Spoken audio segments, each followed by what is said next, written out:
আমাদের তথাকথিত সমাজে এখনো কিন্তু কালো সাদার বিভেদ করা হয়। এখনো বলা হয় যে ফর্সারা বেশি সুন্দরী আর কালোরা কম সুন্দরী। এখনো এমন অনেক জায়গা আছে যেখানে বলা হয় না মেয়ের রং খুব চাপা, আমি বিয়ে দেবো না, মেয়েকে কিন্তু খুব মিষ্টি ফর্সা ব্রাইড হতে হবে। সায়ন্তিকা ওর একটু ওয়েলকাম টু মেকআপ রিকোয়ারমেন্টটা ম্যাজিক শুনে বাই নেব। সিমি। আজকে সেই আচ্ছা, নিয়ে কথা আই বলবো মেকআপটা তোমার একদম সাথে। সিম্পল হবে। লিপস্টিকটা দেখে আমাকে দেবে আর একদম ন্যাচারাল কালারে থাকবে। আচ্ছা, বাকি যেরকম আর গাল কলকা হবে। সর্বপ্রথম আমার এই গায়ের রঙের যে বৈষম্য, এইটা নিয়ে যে লোকে এত মাথা ঘামা, এইটাতেই আমার সব থেকে বড় অনিয়া।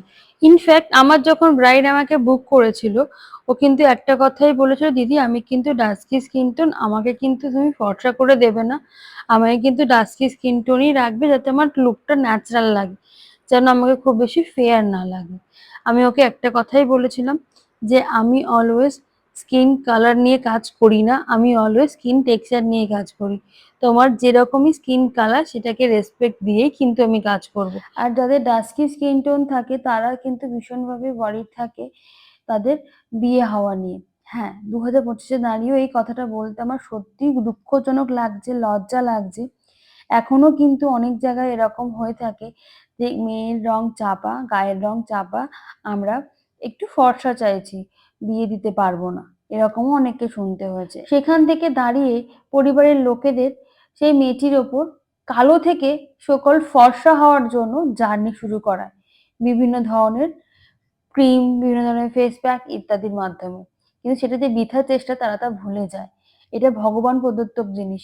আর যে মেয়েটির ওপর দিয়ে এসব ঝড় চলে, তার মানসিকভাবে সে কতটা দুর্বল হয়ে পড়ে, তার কনফিডেন্স কতটা লো হয়ে যায়, সেটা কেউ জানতেও আসে না। হ্যাঁ, আমার 2025-এ দাঁড়িয়ে এই কথাটা বলতে বারবার সত্যি বলছি লজ্জাজনক লাগে। এখনো কিন্তু এরকম মানুষ পাওয়া যায়। হতে পারে আমি এই ভিডিওর মাধ্যমে যে কথাগুলো বলছি তাদের হয়তো কিছুক্ষণ খারাপ লাগতে পারে, বাট অ্যাকচুয়ালি এটা ফ্যাক্ট, এটাই কিন্তু হয়ে থাকে। আজকে ভিডিওর মাধ্যমে এই কথাটা কেন বললাম জানো? আমি এর আগেও একটা ডাস্কি স্কিনে কাজ করেছিলাম যেটা ভীষণভাবে ভাইরাল হয়েছিল। সেখানেও কিন্তু সেই ডক্টর ক্লায়েন্ট আমাকে বলেছিল আমাকে কিন্তু হিউমিলেট হতে হয়েছিল এত ডাস্কি স্কিন টোনের জন্য। তো তুমি যে আমার স্কিন টোনটা রেসপেক্ট করে কাজ করেছো তাতে কিন্তু আমি ভীষণ হ্যাপি। আমি তোমাদের ওপরে একটা দেখো খোলা চিঠি আমাকে সে লিখেছিল, সেটা তোমার সাথে শেয়ার করলাম। আর তার ভিডিওটা তোমাদের সাথে আমি লিঙ্কে শেয়ার করে দেবো। তো বুঝতেই পারছো আমি কথাটা কেন বললাম।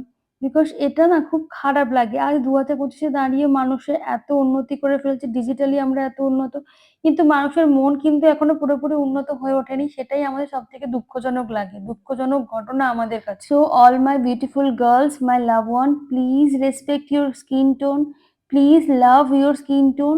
If you don't love your skin tone, if you don't respect your skin tone, nobody can. First, you have to accept that you are dusky and it's okay. It's absolutely okay. And just give a damn what people think. Just love yourself. আজকে ভিডিওর মাধ্যমে আমি আমার শিল্পসত্ত্ব যেমন তুলে ধরেছি, সেরকমই আমি কিছু আমার কণ্ঠ তুলে ধরলাম সমাজের কাছে। কিছু কিছু সময় এটা খুব দরকার হয়ে পড়ে। ভিডিওতে কোনো রকম ভুল ত্রুটি থাকলে অবশ্যই মার্জনীয়, আর তোমাদেরও কিছু বলার থাকলে অবশ্যই কমেন্ট করো। চলো আমার ব্রাইডের মোটামুটি মেকআপ শেষের দিকে, তার আগে আমি তোমাদের জানিয়ে দিই আমাদের পরবর্তী ব্রাইডাল মাস্টার ক্লাস হাওড়া লোকেশনে হতে চলেছে অক্টোবর মাসে দুর্গাপুজোর পর থেকে। ওপরে যে তোমরা নাম্বারটা দেখতে পাচ্ছ সেই নাম্বারে তোমরা কল করে ডিটেলস নিতে পারো।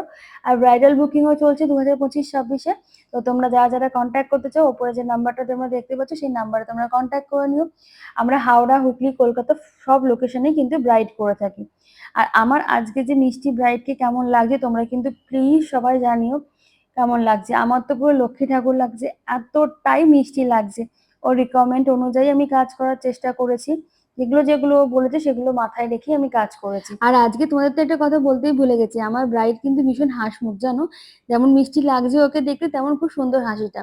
আর পুরো মেকআপ জার্নিটা পুরোপুরি হেসেই গেছে, ওকে যখন ইনফ্যাক্ট আমি হাসতে বারণও করেছি সেখানেও কিন্তু হেসে গেছে।